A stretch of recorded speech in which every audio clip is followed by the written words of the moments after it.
반갑습니다. 아는 분들도 많고 그래서요. 오히려 이런 자리가 더 조심스럽죠.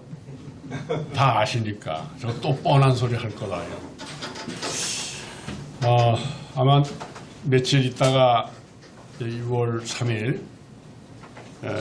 대통령 선거, 21대 대통령 선거를 맞이하는데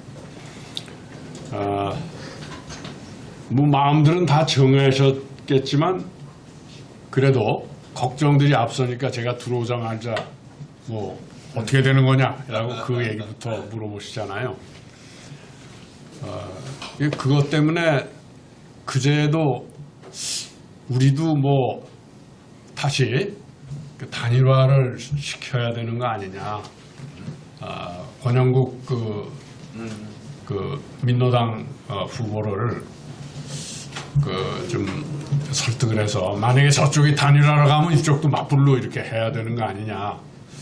그런 얘기도 하고 이번에 그렇게 차이가 좀 나고 유리한 경우라면은 그 진보 정당 특히 이 노동자나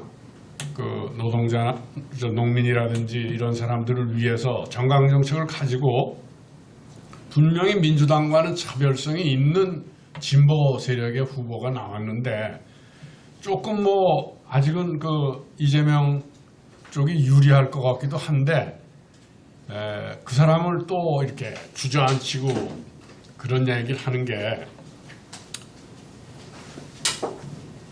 네, 고맙습니다.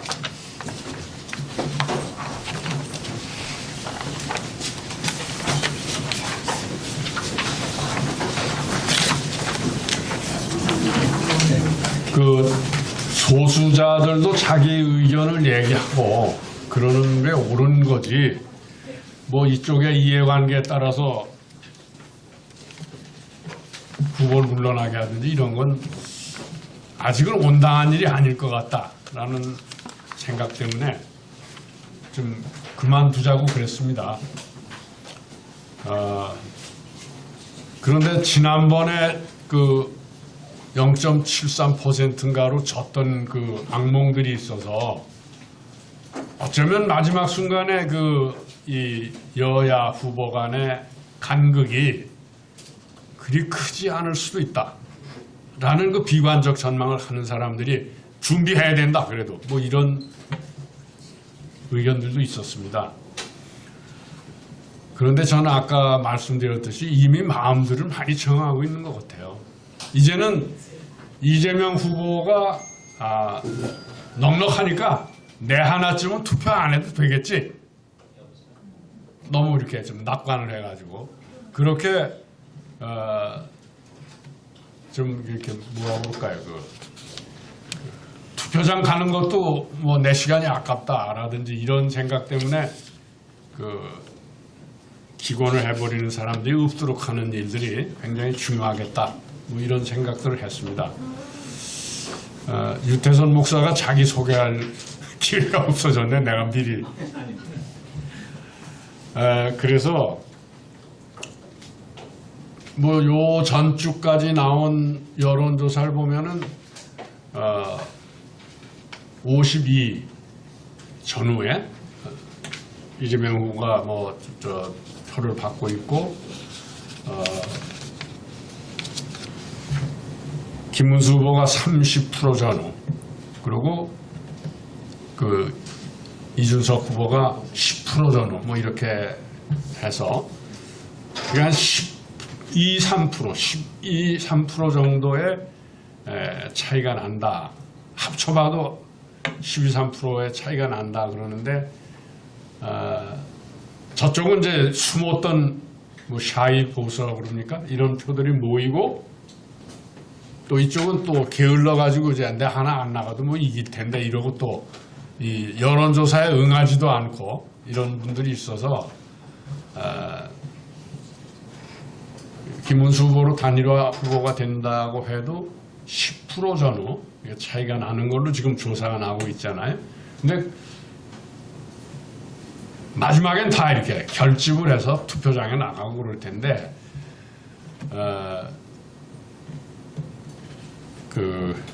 이준석 후보를 지지하는 사람들이 그 단일화가 돼서 김문수로 될 경우에 그 내란 문제 있잖아요.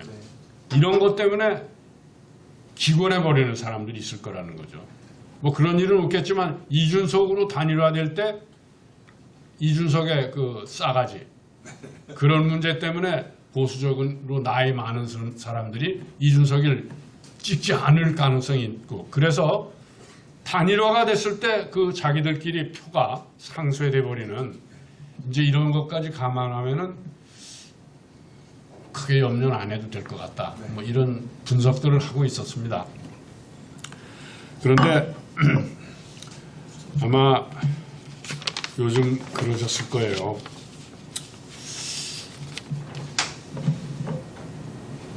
어떻게 윤석열이가 대통령이 됐고 그리고 0.73% 때문에 그동안 그렇게 막 나라 전체가 이렇게 뭐 어느 한 부분이랄 것도 없이 모든 부분이 다 그냥 폭삭 주저앉는 듯한 이제 그런 경험을 했잖아요. 이제 그런 것이 다시 반복되면은 이 나라가 어떻게 되겠느냐 이런 걱정인 거죠.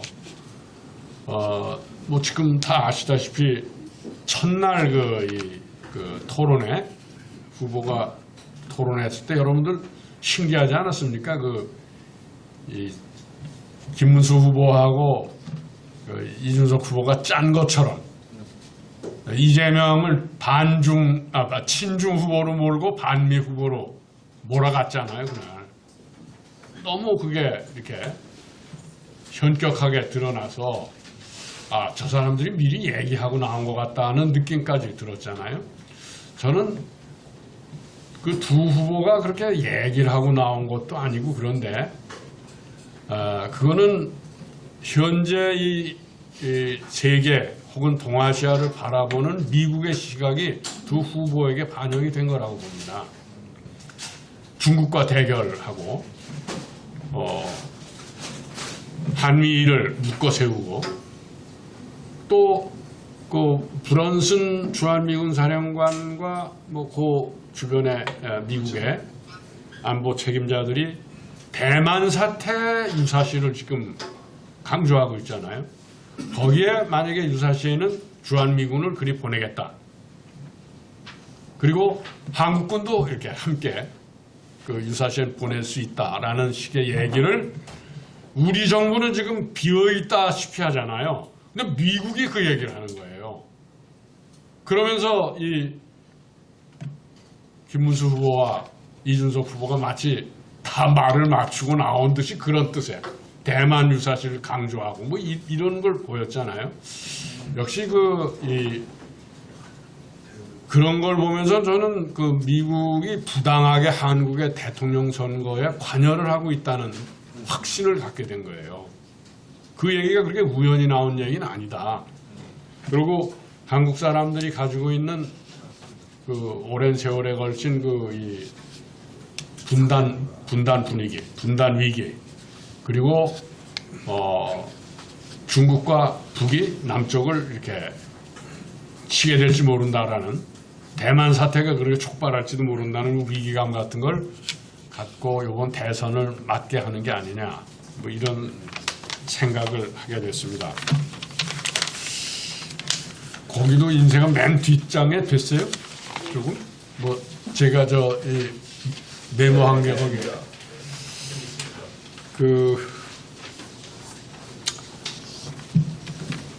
잊어버릴까 봐서 거기서 적어놨었는 건데 딴 게 아니고 저는 가끔 이런 생각을 해요. 우리 대한민국이라는 나라가 분단이 된 나라인데 특히 삼면이 바다 아니에요. 그리고 북쪽으로는 가시철망으로 탁 막혀 있고, 지난 12.3 계엄이라든지 뭐 유신 때도 계엄령이 발동이 됐고 80년 광주 때도 발동이 됐고 그때 이제 그런데 뭐 여기도 경험이 많은 분들이 계시지만 다 막히잖아요. 어딜 가든지. 특히 지명수배를 받고 이런 사람들 그냥 이게 뭐 삼면이 바다고 뭐 북은 철종으로 막혀 있고 공항엔 항구는 다 이 그물망처럼 정보망이 깔려서 이름이 올라가 있는 사람 다 골라내게 돼 있는데 어떡하지? 이 안에서 자루 속 같잖아요. 자루 속으로 필요하면 손 집어넣어서 필요하면 한 마리 두 마리 꺼내서 여기 빨갱이 있다 그러고 그런 걸로 지난 몇십 년을 했는데 그 속에서 어떻게 뭐 상대방은 다 총칼 가지고 있는데 우리는 총칼도 없고 그러면서도 그걸 이겨내고 특히 80년 광주에 그것이 트라우마로 우리한테 남아있는데 그럼에도 불구하고 6월 항쟁을 다들 힘을 모아서 이루어내고 그 뒤에 뭐 부정부패가 있다든지 뭐 이러면은 대통령 뭐 다 이렇게 쫓아내고 구속시키고 뭐 이랬단 말이에요. 요 자루 속 같은 나라에서 그런 일들을 만들어서 지금은 좀 어떤가요? 계엄령이 났다는데 계엄령을 일으킨 자가 그냥 쫓겨가서 감옥으로 가게 갔거나 이러고 뭐 비태혁명이라는 말도 하고 그러면서 이걸 다 그런 걸 뭐라고 그러나요? 이게 잘 숙성시켜가지고 잘 숙성시켜서 이런 일을 만들어냈잖아요.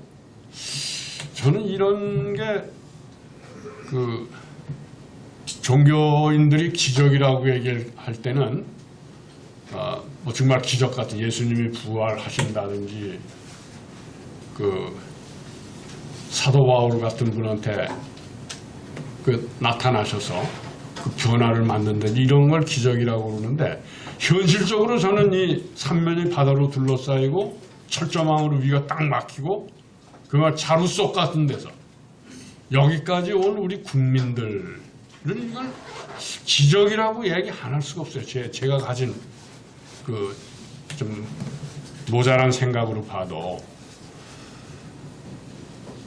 그런데 조금 여기서 시각을 달리해서요. 북한이나 중국이나 일본까지 이 우리를 둘러싸고 있는 세 나라가 그동안 체제 변화가 없이 계속 집권 세력이 같았어요. 여기는 다. 북이나 이 중국은 이 독재 국가라고 하니까 그렇다 치고 일본처럼 저렇게 뭐 민주화되고 내각제를 한 나라에서도 자민당 부패 정권이 패전 이후에 계속됐단 말이에요. 근데 일본 사람들도 뭘 바꿀 생각을 안 해요. 지난 그 촛불혁명 때 2017년에 그 일본 시민운동 쪽 분들을 여기를 좀 보고 싶다고 해서 초청을 해서 한참 한 100만 명쯤 광화문에 나오고 그랬잖아요. 거기 광화문에 저도 끼어가지고 숨이 막혀서 막 죽을 지경이었어요. 그분들을 그 세종문화회관 계단에 가서 그 광경을 좀 보게 했어요. 그 촛불 파도 치는 거. 그리고 막 함성 지르고 나와서 아주 그 유명 가수들까지 그 수많은 청중들 앞에서 같이 즐기고 이러면서 즐겁게 대통령을 몰아내고 감옥 보내고 뭐 이런 거 입을 벌리고 다물질 못해요. 너무 놀래가지고. 거의 같은 때 제가 쫓겨난 동아일보 앞에 가서 좀 또 지켜보면서 낑겨가지고 있었는데 그때만 해도 중국 관광객들이 이렇게 안내하는 거 보고 뭐 한 몇십 명이 와 쫓아오고 그랬는데 하루는 보니까 중국 대사관에 뭐 그런 기관 사람이겠죠. 와서 막 눈을 부라리고 관광객들한테 소리 지르니까 막 혼비백산해서 도망가더라고요. 그런 이후에는 일체 중국 관광객이 중단이 됐습니다. 북이 저렇게 우리 쪽에서 뭐 삐라 조금 보낸다고 야단법석 부리는 게 그 삐라가 두려워서였을까요? 아니면 대한민국 국민들의 그런 엄청난 민주화 열기 같은 걸 두려워하는 게 아닐까요? 중국의 관광객들은 왜 그렇게 여기 못 오게 해요? 전 세계가 다 보도하고 있는데. 우리를 둘러싸고 있는 그 세 나라의 집권 세력들이 대한민국 안에서 이런 변화를 얼마나 두려워하고 있나, 이런 걸 저는 아주 확실하게 느낄 수가 있었어요. 그 세 나라뿐일까요? 이른바 그 뭐 민주주의를 제일 먼저 완성시켰다는 독일이나 프랑스나 유럽 선진국들, 또 미국 같은 그 나라들, 여길 지금 경이로운 눈초리로 보고 있잖아요. 저 나라는 도대체 어떻게 생겼는데 저 겁대가리가 저렇게 없나. 지금도 그 동남아나 아프리카에 뭐 여긴 뭐 그런데 그 선교하러 가셨던 분도 많을 테니까 다 아실 텐데, 여기를 그 독재와 부정부패 때문에 시달리고 있는 브릭스 국가들의 나라들이 여기를 어떻게 바라보고 있겠습니까? 그리고 K-팝이라든지 한글의 그런 뭐 이 인터넷 시대나 그 IC 문명 시대가 퍼져나가는데 한글이 가지고 있는 그 엄청난 가능성 같은 거, 이런 걸 알게 되고 있단 말이에요. 우리가 우리를 아는 것보다도 훨씬 더 밖에서는 우리를 주목하고 있다. 그리고 아마 지금 이 기독교도 이런 제 이렇게 얼른 들어오는 그런 느낌 같은 거를 말씀드려도 신뢰가 안 될지 모르겠습니다, 목사님들한테. 여기서도 지금 그 기독교에 대한 걱정이 많은 것 같아요. 정광훈 목사 같은 사람이 목사를 달고 그 좀 무지막지하고 무도한 얘기를 저렇게 마구잡이로 하는 거, 이런 거를 몹시 가슴 아파하고 그러실 텐데, 이렇게 가능성이 있는 나라 속에서 기독교, 그들이 우리는 폐악질 같은 거, 이런 것이 여기서 또 새롭게 뭐가 생겨나기 위해서 막바지 진통을 하고 있는 게 아니냐. 기독교도 독재가 그렇게 강화됐던 게 이 촛불혁명을 낳듯이 뭔가 지금 기독교 안에서도 고뇌와 몸부림 이런 게 계속되고 있는 게 아니냐. 분명히 이 한국에서 뭐가 많이 나타난 K-팝에서부터 문화, 역사, 이런 것에서도 많은 일이 이제 일어나리라는 것을 세계의 뭐 미래학자라든지 이런 사람들이 유심히 들여다보고 있는 것 같습니다. 한국이라는 나라의 변화를. 그래서 저는 아까 맨 먼저 말씀드렸던 우리가 삼면이 바다로 이렇게 철조망으로 갇혀 있고 자루속 같은 나라에서 이런 기적을 만들듯이, 그것이 그런 부분에서의 기적만으로 끝나질 않고 무언가 이 제일 고통받고 부당하게 분단당하고 그런 속에서도 이걸 극복하려고 우리들 기울였던 그 노력이 우리들에게만 그런 기적으로 보이는 게 아니라 다른 많은 약소민족들, 고통당하는 민족들, 독재와 부패에 시달리는 나라들, 이런 나라들에게 그 희망의 그 메시지가 되는 게 아니냐, 뭐 이런 생각을 좀 해봤습니다.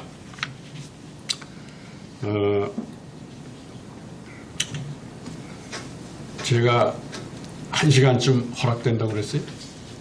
예. 40분? 한 50분 정도. 50분 정도. 네.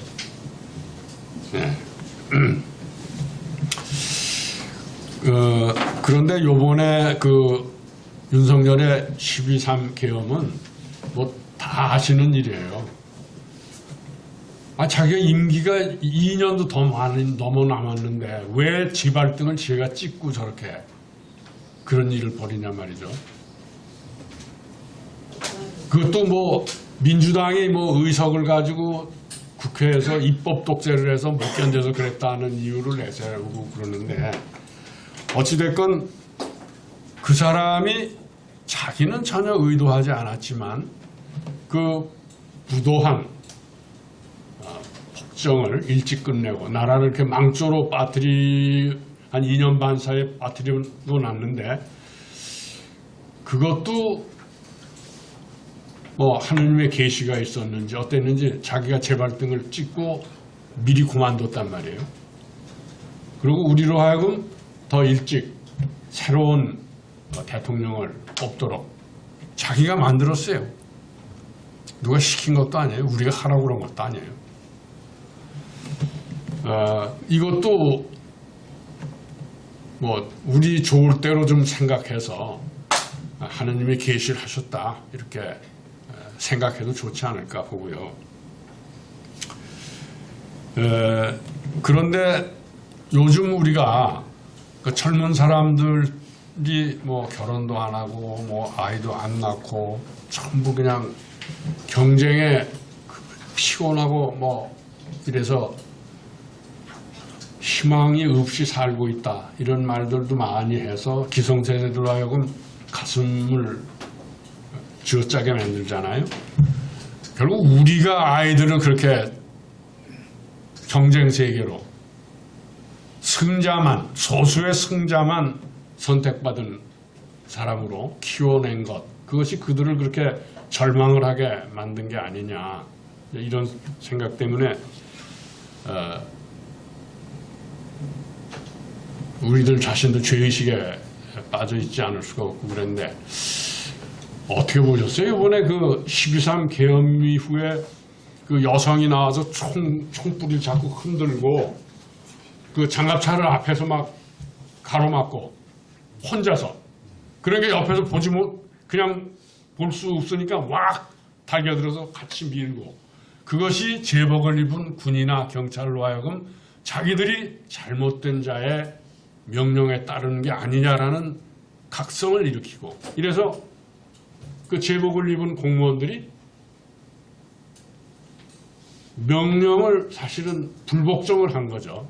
진압하라는 명령이나 이런 거.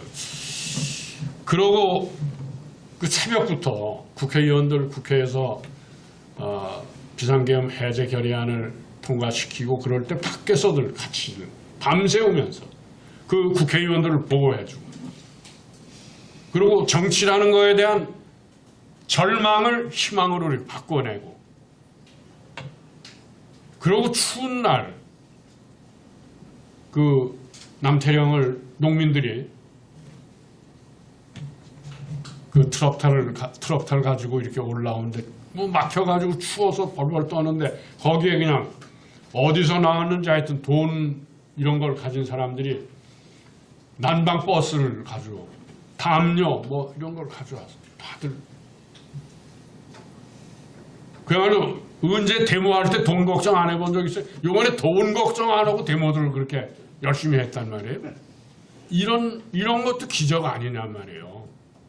근데 그 사람들이 나이 먹은 사람이 아니었어요. 젊은이들이었어요. 40, 50대. 직장 생활에서 돈도 벌고 예금도 가지고 이런 사람들이 그 커피 뭐 200잔, 300잔을 미리 선불로 지급해 놓고 김밥집. 그러고 그 농민들이 그 추위를 이기고 영하 15도 뭐 이렇게 되는 걸 이기고 시내를 들어오도록 경찰도 괜히 막아섰다가 지들도 춥고 이 사람들도 더 거기서 격렬하게 싸울 수밖에 없고 평화롭게 뚫어놓으니까 그냥 자기들 얘기할 소리 하고 다 간 거예요.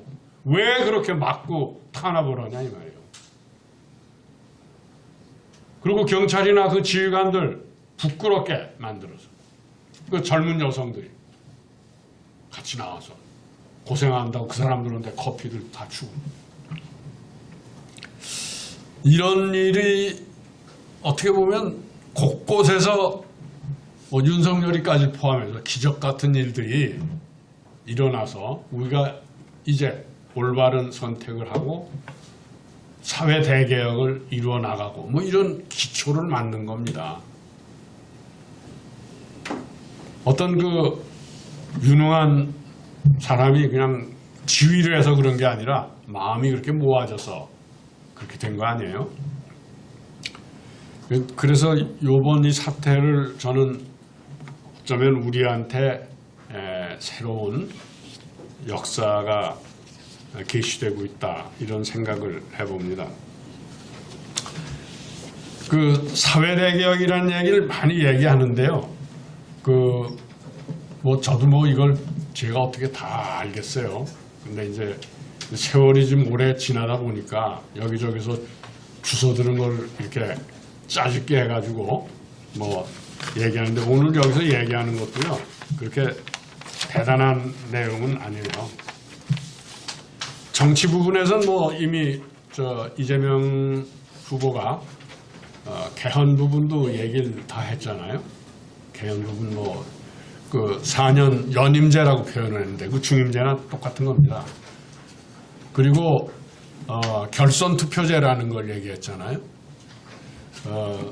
보통 대통령 후보가 나오면은 뭐 무소속 후보도 있고 뭐 정당 후보도 있고 그래서 7, 8명 이렇게 나오게 마련인데 앞으로 결선 투표제라는 걸 하면은 그 7, 8명 나온 사람들이 2명으로 압축을 해서 과반수 이상을 받는 대통령을 만들어내자 이겁니다.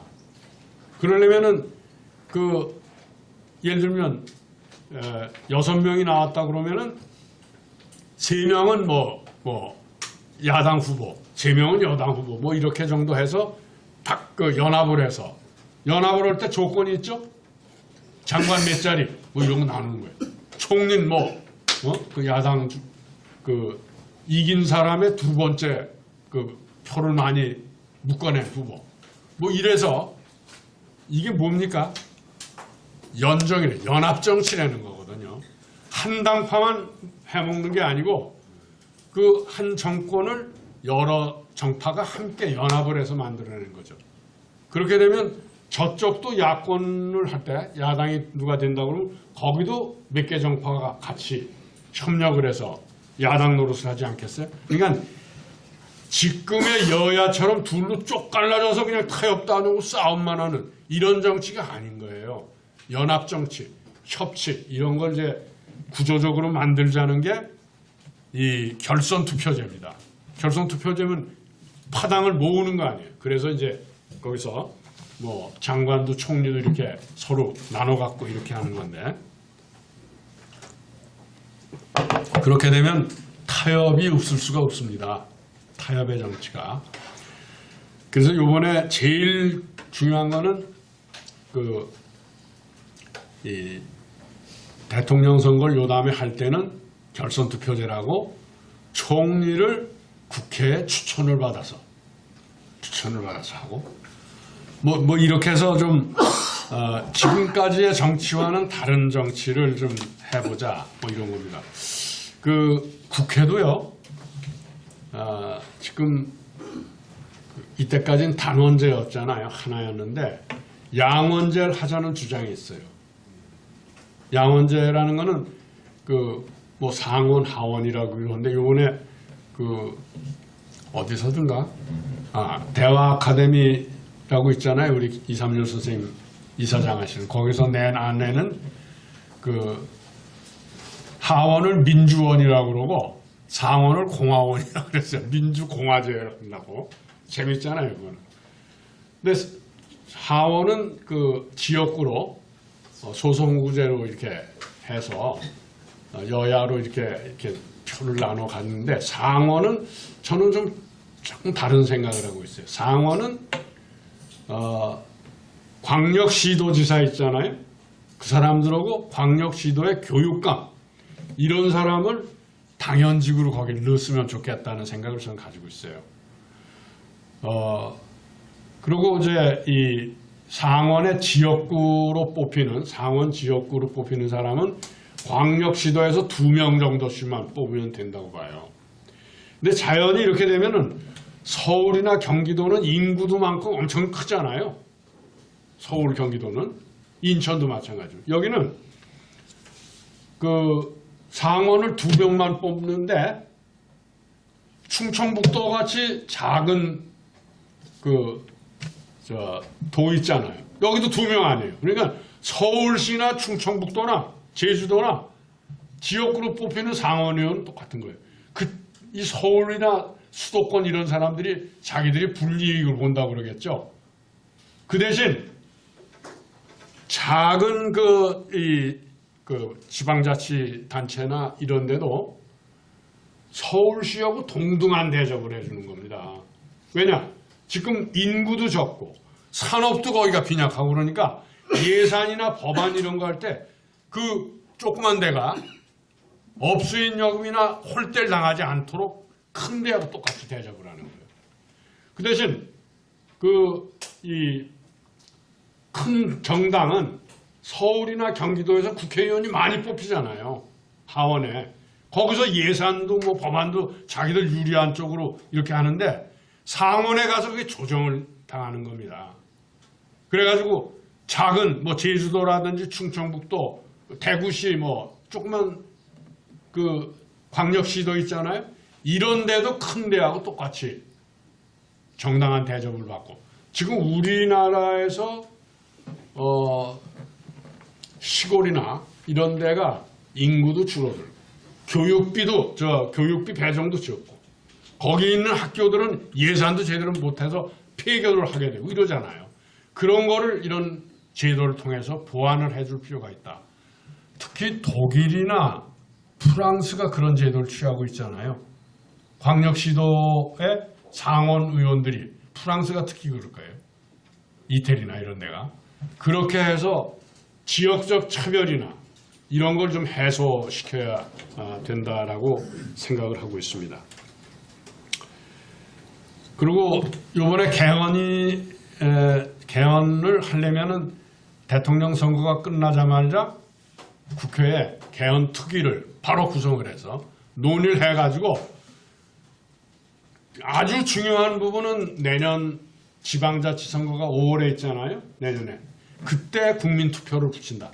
지방자치하고 같이 국민투표를 붙여서 우선 1년 동안에 중요하게 합의되는 권력구조라든지 이런 것만 하고 그 다음에 조금 덜 중요한 건 이제 개헌을 무슨 몇십 년 만에 한 번씩 하는 게 아니라 필요하면은 또 해서 그때 거는 뭐 이 지방자치 선거 때까지 완전히 안 되면은 그 다음에 국회의원 선거할 때 또 국민투표에 붙이면 된단 말이에요. 이제 그렇게 좀 유연성 있게 해 나가야 되지 않을까 봅니다. 그리고 이때까지 국회 교섭단체라는 게 있잖아요. 각 정당을 교섭단체라고 그러는데 20명이 넘어야만 교섭단체를 구성하도록 돼 있었잖아요. 근데 너무 조그만 정파들은 20명 안 되면 안 되는 거예요. 그러니까 민주노동당 옛날에 거기도 교섭단체가 안 됐고 지금 조국당도 12명인데 교섭단체가 안 되잖아요. 그러니까 그걸 한 반으로 쪼개서 10명 정도 되면 교섭단체를 만들어서 스스로 법안 제안권, 법률안 제안권 이런 거를 스스로 할 수 있어야 돼요. 교섭단체가 돼야만 그런 거. 법안도 내고 중요한 결정에 그 큰 정당들뿐만 아니라 작은 정당의 대표도 함께 참여하도록 이래서 그게 바로 아까 말씀드린 대통령 선거의 결선투표제나 마찬가지로 정당들이 나뉘어 서서 연합을 할 수 있도록 국회에서도 그렇고 대통령 선거에서도 그런 제도를 좀 만들어 줘야 되지 않겠나 이렇게 생각합니다. 그리고 대통령이 되면 권력이 엄청나게 컸잖아요. 그러니까 윤석열이도 그냥 뚝딱지 마누라하고만 상의해가지고 비상계엄 같은 걸 하는데 이게 말이 되는 소리예요. 그래서 비상계엄 같은 걸 발표하더라도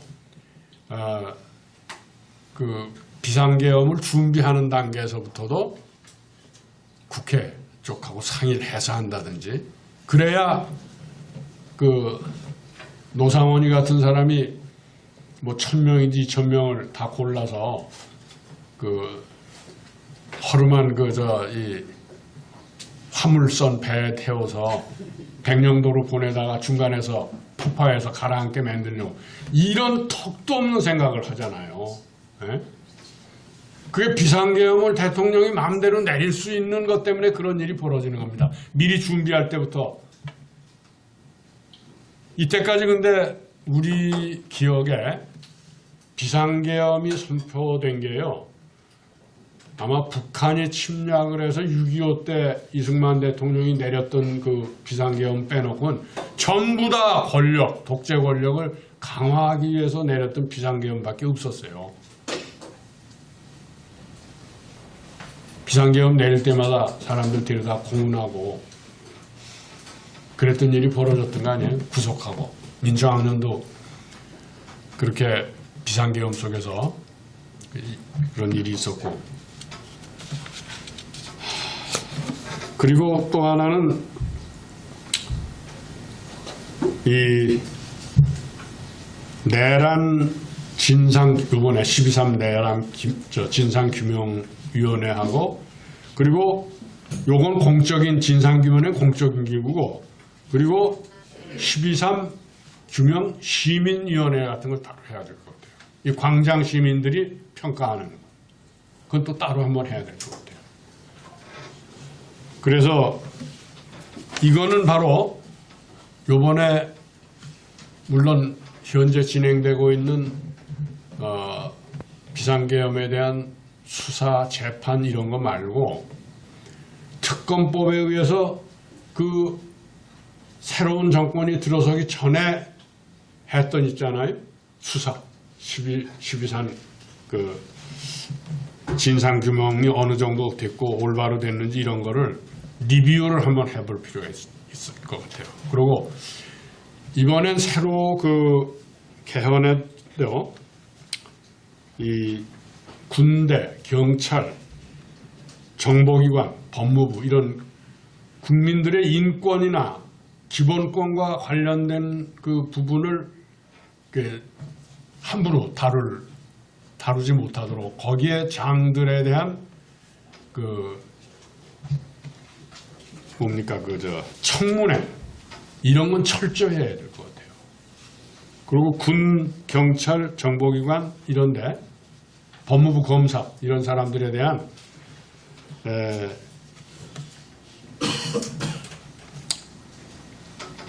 민주인권 헌정 문제에 대한 교육을 철저히 시켜야 될 것 같아요. 그 사람들 그런 걸 해서 제대로 이해를 했나 못했나를 걸러내서 그런 거를 제대로 공부하고 머릿속에 담은 자만 그런데 간부가 될 수 있고 이런 걸 좀 철저히 좀 해야 될 것 같습니다. 뭐 그 밖에 여러 가지 요새 논의되는 게 많잖아요. 지역 균형 발전 문제 또 그러려면 서울 경기도로만 들어와서 살지 말고 여기서 거주를 하되 자기가 가고 싶은데 호남이나 영남이나 이런데 이중 거주제 같은 걸 해서 거주지가 둘로 되는 거죠. 그래서 차츰 지방 균형 발전에 따른 인구 이동, 이주 이런 것도 좀 하도록 이중 거주제죠. 그것도 좀 해볼 만할 것 같아요. 그 밖에 여기 기후 변화나 생태 운동하는 분들도 지금 걱정이 많으실 텐데요. 윤석열 정부에서 그게 굉장히 역행을 했잖아요. 그래가지고 아마 조금 더 지나면 세계 무역기구나 이런 데로부터 우리가 굉장히 불이익을 당할 것 같아요. 기업들이 기후변화나 생태 파괴 이런 걸 저질러도 지금 이 윤석열 정부 지나면서 그걸 회피하고 이러는 게 너무 당연한 걸로 돼 있고 그 회피함으로써 이익을 얻는 이래서 이미 다시 그걸 일으켜 세우는데도 굉장히 좀 어렵게 돼 있는 상태 같습니다. 이 밖에도 뭐 우리가 아까도 얘기하다 만 거지만 세계적인 초저출생 국가 아니에요. 애를 제일 많이 안 낳는 나라란 말이죠. 그리고 노령 인구가 제일 늦게까지 일하는 나라. 노인들이 제일 젊었을 때도 고생하고 늙었을 때도 소득이 별로 없고 저축을 못해서 나이 든 분들이 엄청나게 일을 많이 노인 빈곤율이 제일 OECD 국가 중에서 가장 높은 나라입니다. 뭐 이런 걸 그 새로운 정부가 해야 될 일로서 하려면 제가 여기 지적하지 않은 일도 참 많을 것 같아요. 이제 제가 얘기할 시간이 10분밖에 안 남았기 때문에 원래 제 전공 과목으로 들어가겠습니다. 우리가 이렇게 2차 세계대전 종전 처리에서 우리가 전범국가도 아닌데 불구하고 독일은 전범국가이기 때문에 4대국 점령에 의해서 분단이 됐잖아요. 동서독으로. 근데 우린 아무 죄도 없이 분단을 당했어요. 그리고 이걸 또 분단당해서 서로 미워하고 증오하고 살려고 전쟁까지 치르면서 지금 이르렀거든요. 제가 옆으로 새는 얘기 조금 할게요. 존 포스터 덜레스 전 미국 국무장관의 동생이 알렌 덜레스라는 사람이 있습니다. 그 사람이 2차 세계대전 직전에 미국의 OSS라는 정보국, CIA 전신이죠. 그걸 만들었던 사람이에요. 그 사람이 그 독일 종전 마지막에 스위스 베른에 그 OSS 본부가 있어서 거기 그 대장 노릇을 하면서 히틀러 암살 음모에도 그 개입을 하고 그래요. 그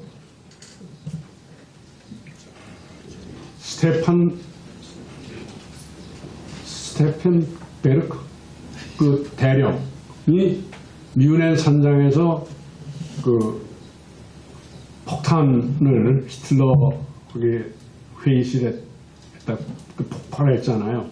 그 히틀러 암살 공작에도 이제 그 미 정보기관으로서 참여하고 이랬던 사람이고 굉장히 무서운 정보맨이죠. 근데 우리는 8.15에 해방이 됐지만 독일은 5월 달에 1945년 5월에 그 해방이 됐잖아요. 그때 아직도 일본 대사관이 베를린에 있었습니다. 독일이 항복하자마자 이 알렌 덜레스는 독일로 들어가서 일본 대사관에 있던 해군 소장, 그 정보 책임자죠. 유럽의 일본 정보 책임자인 그 해군 소장을 만나서 담판을 짓는 거예요. 그때 이제 미국이 그 2차 세계대전 동안에 모스크바나 그 이쪽을 점령하기 위해서 특히 그 스타린그라드 거길 점령하기 위해서 독일군이 엄청나게 투입이 되는데 그 소련군을 지원하기 위해서 엄청난 군수물자를 미국이 보내요. 스칸디나비아 북쪽에 그 바렌츠해라는 데가 있잖아요. 거기에 그 항구 이름도 이제 좀 가물가물해요. 그 글로 해서 GMC 트럭 2만 대분이 들어갑니다. 대포, 총알, 군수품이. 그래서 소련이 그걸 막아내요. 독일군의 그거를. 중국 모택동이 연안에 도망가 있을 때 거기도 미군 군사고문단이 들어가 있는 거 아셨습니까?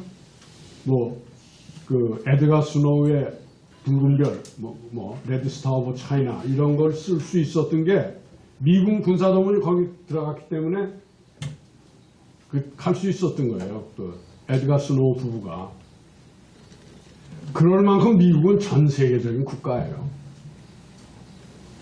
중국 내전에도 국공합작을 시키려고 일본군의 진격을 막기 위해서 장예석과 모택동을 협상시키고, 독일에도 들어가서 독일이 패전하자마자 유럽의 정보 책임자를 만나가지고 소련이 사할인을 통해서 북해도로 진격해 들어간다는 게 있다. 그 겁을 주어요. 겁을. 일본에게. 그래서 일본으로 하여금 빨리 저항을 그치게 하는, 미군 사상자를 적게 만들어야 되니까. 그러면서 이 이면 대화를 하는데, 사할인으로 해서 북해도로 일본의 혼슈로 들어가는 게 아니고 한반도로 소련이 돌도록 38선을 긋도록 유도를 하는 겁니다. 소련으로 하여금 그쪽으로 돌지 않을 수 없도록. 난 미국은 미군의 사상자를 적게 하고 일본을 빨리 항복시키게 하려면 그때로서는 그런 정책 저런 정책 다 취할 수 있었으리라고 보지만, 우리 한반도를 위해서는 미국의 그런 협상이나 공작이 참 엄청난 결과를 그 뒤에 빚게 된 거죠. 이러면서 저는 지금도 이 중국과 미국의 그런 대결이 진행되고 있고, 러시아를 가지고, 러시아가 옛날에 월남전 진행될 때 미국이 중국과 러시아를 이렇게 소련을 갈라놓기 위해서 닉슨이 모택동하고 회담을 하잖아요. 그러면서 국교 정상화를 하려고 그러고, 소련에 대해서는 우주전쟁, 스타워즈라는 걸 해서 소련의 경제를 그냥 완전히 주저앉히게 만들고, 이래서 그때는 성공을 해서 닉슨이 모택동 쪽 정상회담을 통해서 미국과 국교 정상화를 해가고 성공을 했어요. 소련을 주저앉혀서 체제 변화. 그럼 미국은 그런 걸 보면 전 세계적인 이 전략을 가지고, 키신저가 그때 제일 앞장서서 그걸 했죠.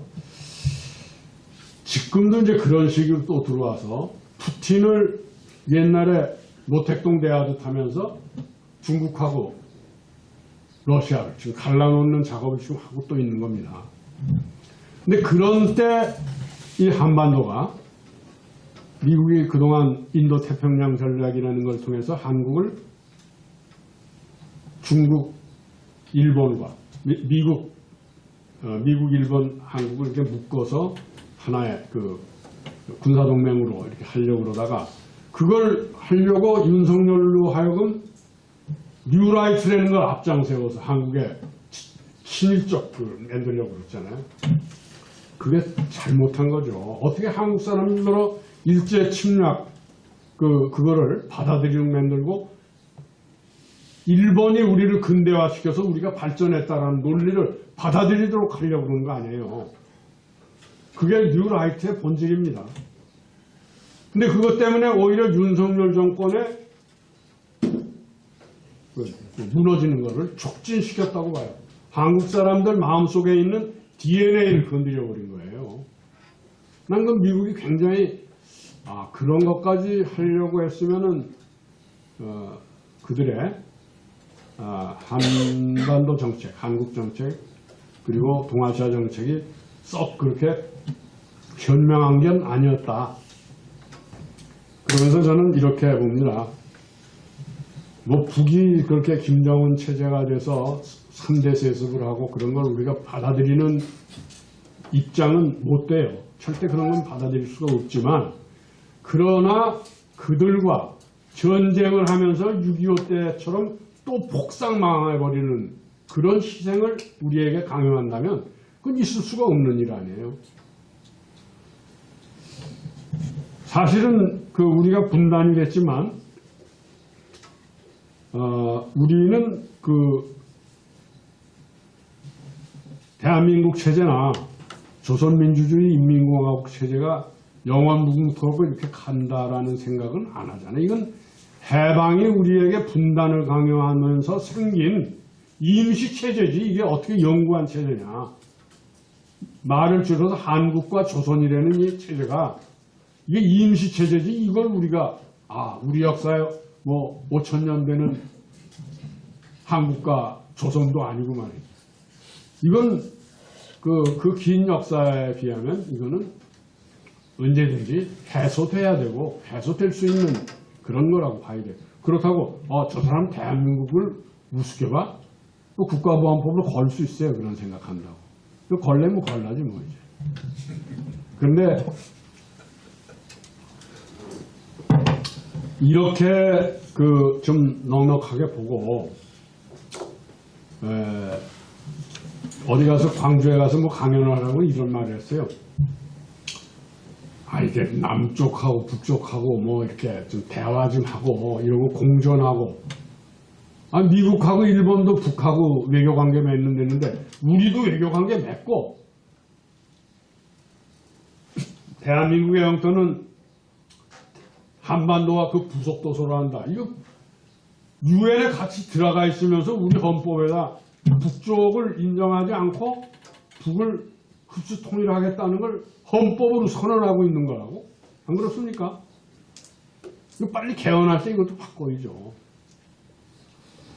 그래서 미국하고 일본이 북하고 외교관계 맺는다면은 우리도 하고 우리도 북하고 맺어야지 뭐. 그리고 저는 잠정적으로 한 2045년까지 아마 그땐 뭐 우리 죽고 없을 텐지만 그런 좀 일정표를 좀 블루프린트를 만들어 놓고 그때까지는 북하고 평화공존하고 또 북이 무슨 뭐 김정은 독재를 하든 말든 그런 시비 걸지 말고 교류하고 협력하고 또 공장도 무슨 뭐 그 개성공단에 이러지 말고 저기 그 원산의 금야평야라든지 뭐 진남포라든지 이런데 공장도 거기 가서 그 사람들 거기서 출퇴근하게 만들고 우리도 그런 거 해봤잖아요. 마산 수출자유지역도 해보고 구로공단도 해보고 그랬잖아요. 그래서 그쪽도 소비 제품이나 이런 걸 여기서 기술 가져가서 많이 좀 하게 하고 월급도 좀 여기 동남아나 뭐 여기서 오는 사람들 하지 말고 말이에요. 우리도 좀 북쪽 사람들 와서 여기 일도 하게 하고 뭐 그러면 될 거 아니에요. 그리고 외교관계도 좀 맺어서 서로 의심하지 않고 그쪽에서 독재한다고 자꾸 뭐 비난하고 뭐 풍선 날리고 그런 짓 하지 말고 그러고 한 2045년 해봐야 지금 20년밖에 안 남았어요. 해방 100년이에요 그때. 저는 해방 100년, 광복 100년이라는 것을 우리가 원해서 분단이 된 게 아니고 외세가 강요해서 된 거라면 그때쯤은 우리 의사로 적대감이라도 좀 줄이고 외교관계 맺으면 어때요? 2045년 지나서 서로 충분히 좀 이해를 하고 서로 먹고 사는 것도 서로 돕고 그러고 외교관계도 맺고 그랬으면은 자 이제 뭐 이러면 우리 좀 같이 하나 되는 건 논의해 볼 수 있잖아. 그리고 뭐 그때쯤 돼서 우리가 얘기하는 게 미국처럼 유나이티드 스테이츠 오브 아메리카가 아니라 유나이티드 스테이츠 오브 코리아 이러면 두 연방이 두 주가 하나의 정부를 만드는 거죠. 아니면 연방제가 아니면 또 국가연합 같은 거로도 할 수 있고 양쪽에서 합의하는 방법으로 얘기를 시작해보자. 아마 그런 세월을 좀 꿈꿔보는 거 이때까지 그런 거를 꿈꿔보는 것만도 국가보안법으로 처벌을 받았잖아요. 네? 그 소박한 꿈도 못 꿨다고 사실. 그런 꿈을 요번 새로운 정부가 들어서면 통일하자는 게 아니에요. 평화 공존하고 서로 외교 관계 맺고 서로 호혜 관계를 맺자. 뭐 이런 정도는 얘기해 볼 수 있지 않겠나 라는 생각을 하면서 제 짧은 소견을 이렇게 말씀드렸습니다. 이걸로 얘기해 주겠습니다. 먼저 정광훈 목사가 기득권 세력과 연합을 해서 집단화된 것이 이런 엄청난 영향력을 발휘하는 것, 그런 것에 대한 걱정과 함께 진보 기독교인들의 집단화가 여의치가 않다. 새로운 정권에서 진보적인 기독교인들의 집단화 뭐 이런 것을 어떻게 긍정적으로 정책적으로 대응을 할 수 있겠냐, 이제 이런 요지의 질문이셨다고 봅니다.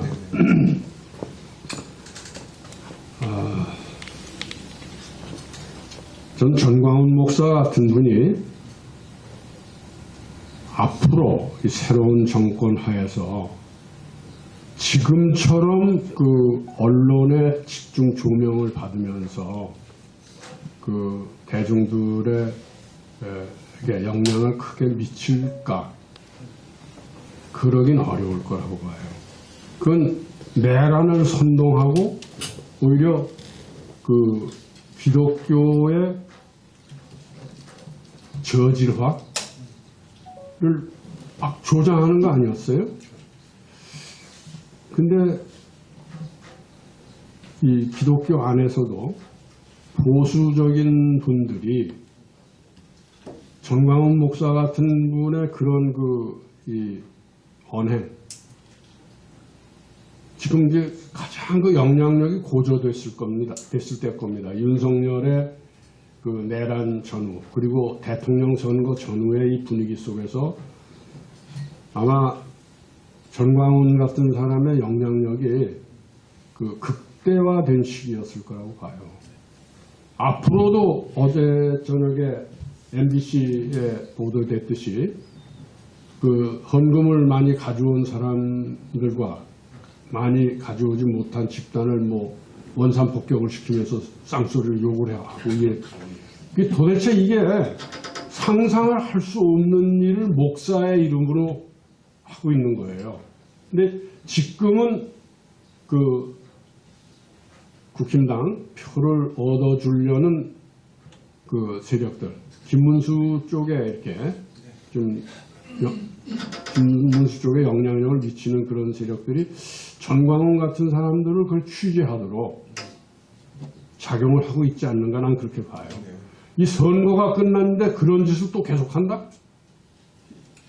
그거는 아마 좀 힘들어지지 않을까 봐요. 그리고 그럴 때 이 부분에 대해서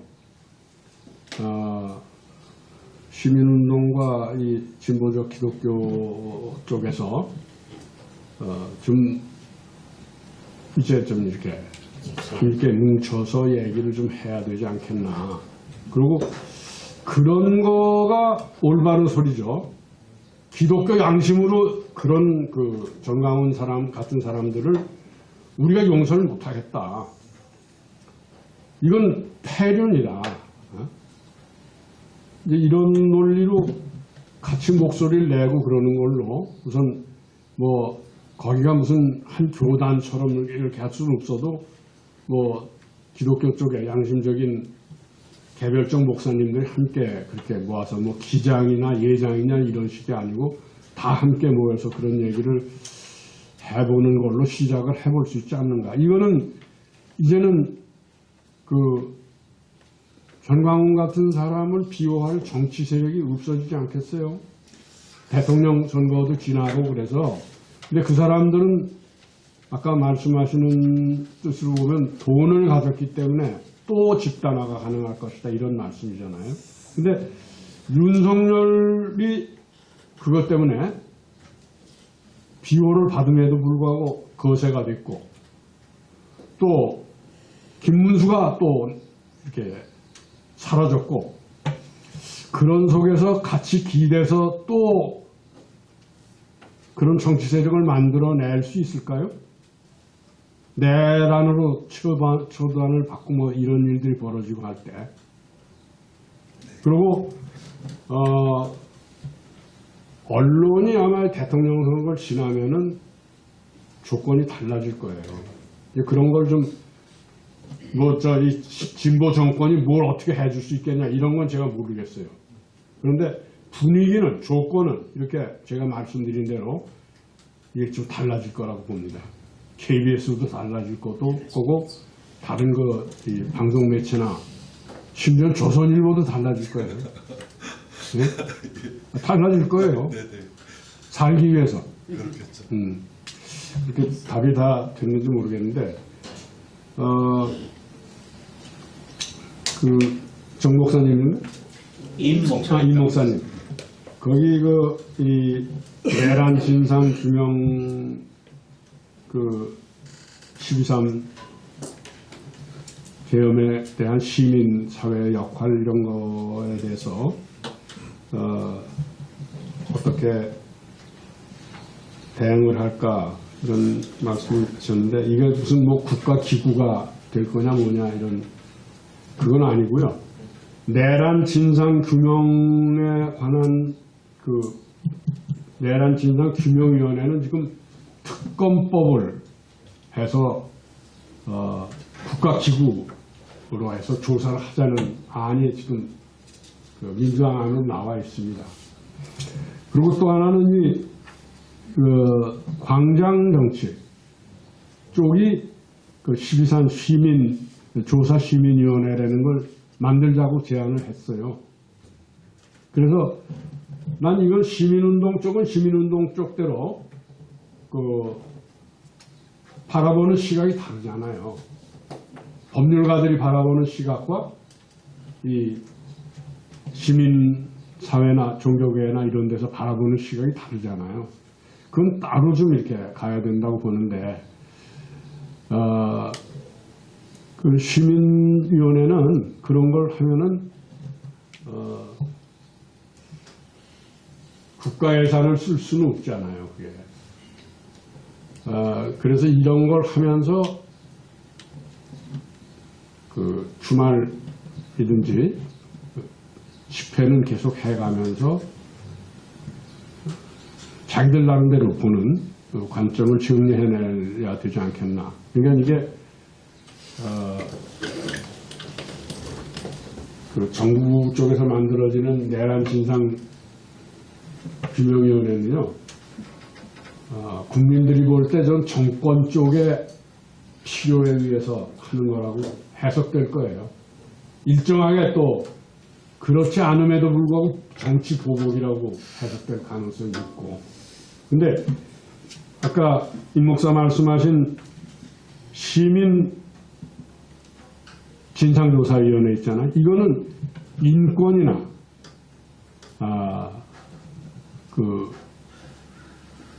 헌법에 이런 것이 강하게 반영이 되도록 조금 이제 시민 쪽 입장에서 그걸 조사해서 그런 걸 반영하려는 거게 되겠죠. 두 개가 저는 광장 쪽에서 보는 시각과 정치 권력에서 보는 시각은 따로따로 할 필요가 있는데, 실효적으로 나타나는 건 정부 쪽에서 만들어지는 진상조사위원회일 거예요. 거긴 특검법에 의해서 그렇게 될 거고, 저는 그래서 특검법을 만들 때 이걸 이중구조로 시민 진상규명회 있잖아요. 이쪽에도 같이 법에 반영이 될 수 있는 길이 있나, 그런 거 한번 좀 찾아봐야 되리라고 봅니다. 그 다음에 두 번째 질문하신 북이 가지고 있는 대외 관계에서 북은 남쪽을 그 친미 괴뢰 도당이라고 그러잖아요. 그러니까 남쪽은 상대를 안 하고 우선 트럼프 쪽하고 수교를 맺는 걸 우선할 거예요.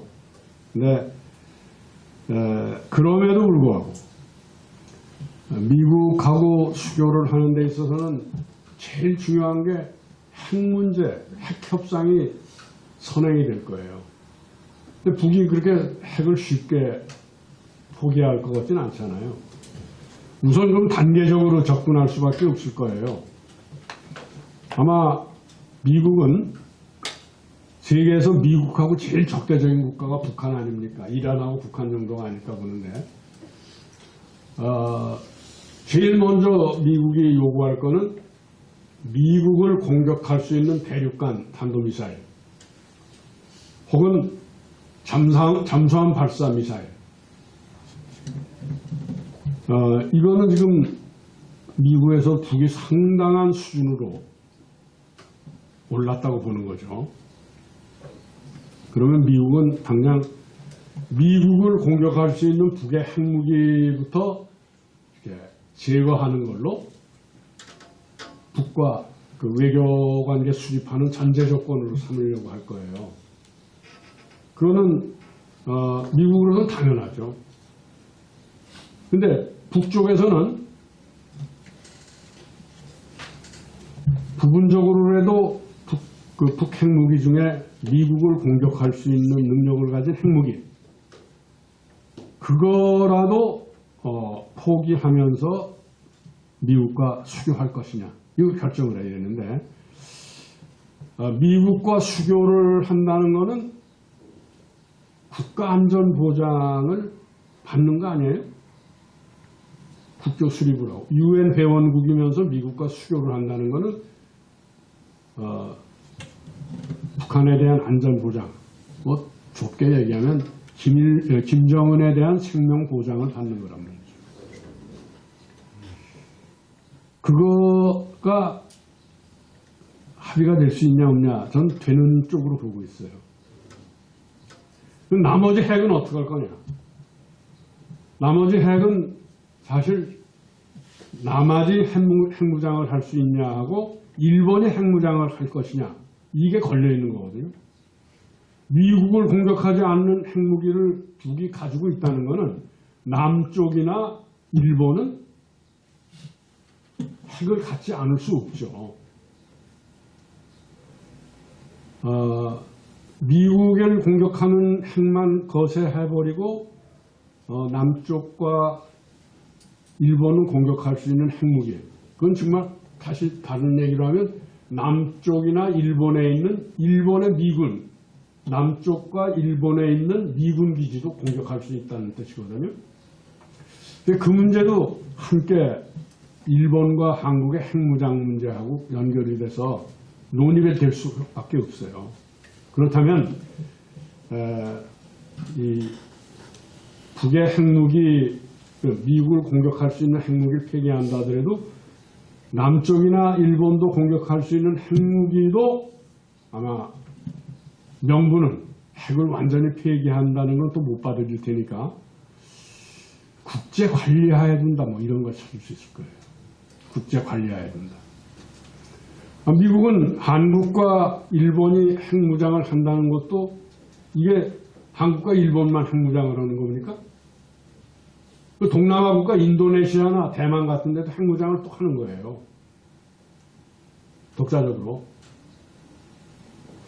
그래서 어찌됐건 미국과 북한 사이에 국교 수립 협상이 들어간다는 것은 한국이나 일본이 핵무장을 안 할 수 있는 조건도 되면서 나쁘지 않다. 북의 핵무장은 어떤 방식으로든지 관리하는 게 미국과 북한 간의 그 수교 성립의 전제 조건이니까 나쁜 일이 아니다. 그리고 북한이 미국하고만 대화한다 그러면서 일본하고 대화 안 할 수가 없어요. 왜냐? 미국은 지도는 안 내거든. 일본도로 우리 뭐 5억 불 받았던 것 같은 거 지금 뭐 들리는 말로는 200억 불을 준비를 하고 있다고 그래요. 일본 쪽에서. 그렇게 되면은 일본도 뭐 우리 한일 수교 올해가 60주년 하네요. 그 과정에서 봤듯이 북한에 대한 일본의 영향력이 또 크게 됩니다. 크게 돼요. 또 그것 때문에 우리가 뭐랄까 남북 분단을 일본이 또 이렇게 가지고 놀 수 있는 그런 게 되지 않나. 분단 연구화를 또 꾀하는 게 아니냐 이런 걱정들 하는 분들이 있는데 저는 그렇게까지 피해의식에 사로잡혀 있을 수는 필요 없다고 봐요. 이미 한국이나 북한은 일본이 또 어떻게 해볼 수 있는 나라가 아닙니다. 이미 그렇게 됐어요. 그리고 일본 뭐 아시는 분은 다 아시겠지만 한국과 대만보다도 1인당 국민소득이 낮아져 있습니다. 내려가 있어요. 왜냐하면 일본 사람들은 그렇게 노동자들이나 뭐 이쪽이 막 피해를 겪고 임금도 안 올라가고 그냥 처우에 엉망진창이 돼 있어도 항의를 할 줄 몰라요. 그래서 한국 사람들은 그렇게 부러워하는 거예요. 일본 사람들이. 그렇게 보면은 미국과 일본이 우리보다 조금 앞서서 북과 수교를 한다고 우리가 너무 그렇게 우리 금방 돼요. 그렇게 되면. 또 여기서 그들에게 줄 수 있는 북쪽에 줄 수 있는 게 많아요. 참 많아요. 그리고 우리도 북쪽으로부터 받을 게 많아요. 히토류 기가 막힌 많이 묻혀 있고 철광석이라든지 유연탄 우리가 배로 지금 호주에서 실어오잖아요. 철광석이나 유연탄 이런 걸 그 무거운 걸 배에다 실어서 돈 들여서 근데 이건 철도로 그냥 연결되면 그냥 내려올 수 있는 거거든요. 거기 히토류도 정말 일부에서는 중국에서 채굴권을 많이 가져갔다는 말도 있는데 꼭 그런 건 아닌 것 같아요. 지금요, 북의 핵 때문에 우리 남쪽에서 핵무장하자는 여론이 30%가 아주 70%가 넘었어요. 70%. 미국 눈치를 보느라고 지금 국힘당 후보들이 핵무장 얘기를 안 하고 있어요. 그럼 미국이 정말 굉장히 화를 내거든요. 그래서 이번 대선에 핵무장 얘기를 한마디가 안 나요. 국민들의 지지가 그렇게 높은데도 불구하고 못하고 있어요. 그래서 정성장 씨라고 세종연구소 거기 가끔 우리 대한문 아카데미에도 같이 와서 핵 문제를 논의하고 그랬는데 그 사람들은 다 준비가 돼 있어요. 일부에서는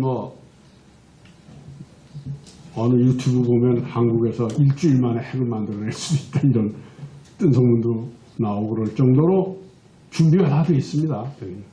아니 1년 아니면 충분히 할 거예요. 그런데 그걸 핵무장하는 사람들은 너무 쉽게 얘기를 하거든요. 북이 핵무장 핵 개발을 하기 시작하면서 지금까지 받아왔던 분리, 제재 이런 것이 우리에게도 또 가야 된다고 보세요. 물론 핵무장해서 보는 이득도 있을 거예요. 북이 남을 함부로 대할 수가 없다는 거겠죠. 그런데 우리도 각오를 해야 돼요. 핵무장을 하려면. 아니 저는요 남한이 핵무장을 한다는 게 아니고요. 북한의 핵을 인정하면서 우리가 남북교류를 할 수 있는 방향은 없냐고. 우리가 핵무장을 하지 않더라도 근데 사회 시스템을 북한은 어쨌든 바꿔야 될 거 아니에요. 근데 그렇게 하기에는 우리 안에 그 북의 핵에 대한 공포증이 있잖아요. 그런 게 엄청나게 커요. 특히 보수 세력 경우에는 우리가 그 국가 평화 공존을 하려면 대한민국 헌법 제3조를 바꿔야 되잖아요. 한반도와 그 부속도서를 우리 영토로 한다. 그걸 바꾸자고만 해도 우리나라를 북에다 넘겨준다. 북한도 우리 땅이니까 난리 법석을 칠 거예요. 그것들. 개헌하자고 그래도. 그만큼 국가보안법 문제가 보수 세력한테는 헌법보다 더 중요합니다. 제가 그 국가보안법 때문에 하여튼 행에 아주 액을 겪은 사람인데요. 이 보수 세력 쪽에서는 국가보안법에 1.1핵도 못 받고 해요. 그러면서도 우리가 좀 북과 평화공존을 얘기하거든요. 그러니까 다 빨갱이라고 그러는 거예요. 평화공존 얘기하는 거. 근데 북의 핵까지 그냥 놔두면서 북과 교류하자. 그러면 난리가 나겠죠. 이 김대중, 노무현, 문재인은 계속 다 빨갱이라고 그러는 거예요.